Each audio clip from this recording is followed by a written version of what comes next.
So we're back again. Everything's cleaned up. I put the washer fluid tank back in, the airbox and air intake device. Also the fan is back on. Power steering I bolted back on to the oil filter housing. Air mass sensor and intake boots are back on. Everything's clean. I use a little Armor All on top of the plastic parts and some of the rubber hoses to keep the hoses from going brittle over time. Not too much Armor All, just a little bit. And I use some Armor All on top of here too. I realized my my air pump, I don't know if it's a rubber mount there, but it seems to be broken. And that's why it's good to sometimes do everything yourself. Do as much as you can yourself.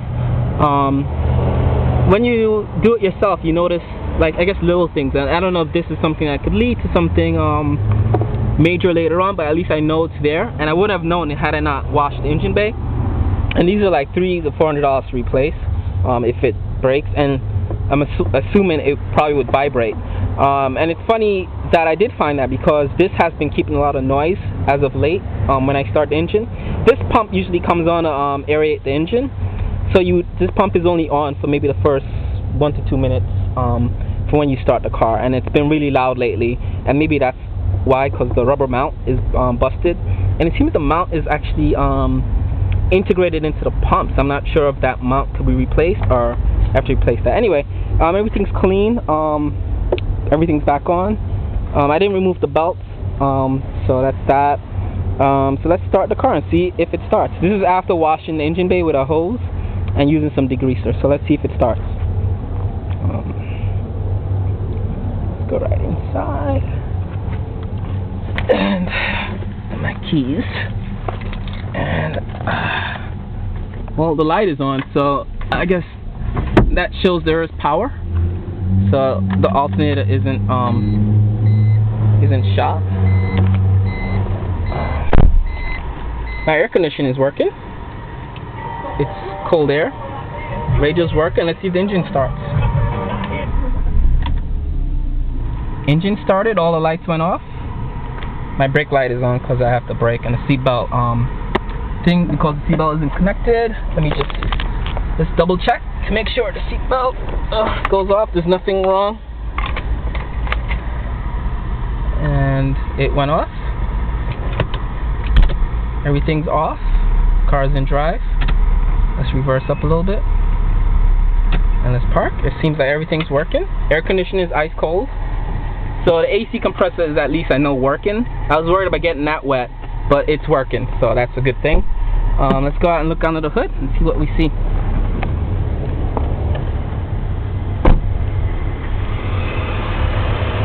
And everything is okay. There's no weird sounds or anything like that. As you can see in there, it's all silver now. Before it was black with oil. Like under that black part where you see it's silver, it was all black with oil. All that was like covered with oil. It's all cleaned off now. And that silver plate there is clean.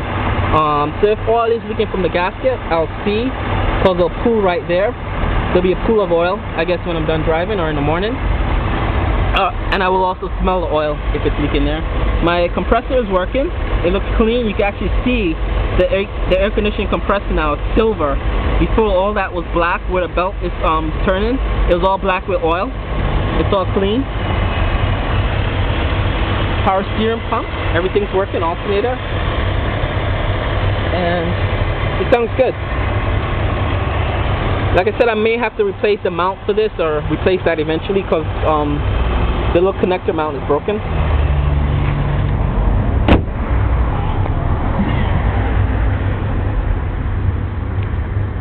And I guess now it's time for a car wash. But let's go back in here and turn everything off.